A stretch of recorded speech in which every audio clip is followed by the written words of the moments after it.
Our clients have been asking us, now that my employees are working from home, do my office policies still apply? My name is Tanya Sambi, and today we're going to talk about what office policies apply to employees working at home. The short answer is, they're all going to apply. So let's go through some of the required and recommended policies. One required policy is the Workplace Health and Safety Policy. You may wish to update this policy to reflect the provision of ergonomic equipment to your employees. Another required policy is workplace violence and harassment. Now that employees are working from home and they're working online, workplace violence can constitute domestic violence and cyberbullying. Accessibility policies and pay equity plans are also required. Now let's take a look at some of the recommended policies. Drug and alcohol policies may need to be updated so that the workplace is defined as at home. Social media is another policy you may wish to consider updating to reflect when an employee is allowed to be on social media during the workday. Policies outlining what accommodations are offered should also be updated now that employees are working from home and their concerns may have shifted to request accommodations due to family status or mental health. Other recommended policies are human rights, absenteeism, privacy, and workplace injury. But what about confidentiality?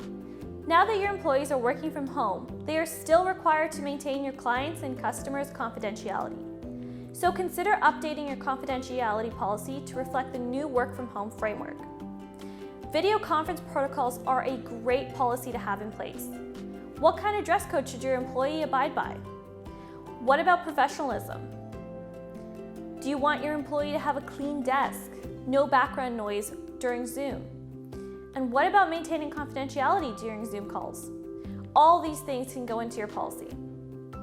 Lastly, sick leave, vacation, and overtime are crucial policies for you to have in place. You don't want your employee to sign on to work when they're feeling ill, only work for 2 hours, and then sign off and consider that a full day. You also don't want your employees overworking themselves and not taking vacation time or working overtime hours now that travel is limited and there's no real distinction between home life and work life. This could open you up to a large overtime claim under the ESA. So to conclude, all your office policies that are currently in place apply, and you should consider updating some of your old ones. Tune in next week where we will discuss what you can expect from an employee who is working from home. Thank you so much for tuning in to Minken Employment Lawyers. If anything that we spoke about today sounds like something you are dealing with, please contact myself or one of the other experienced lawyers at Minken Employment Lawyers.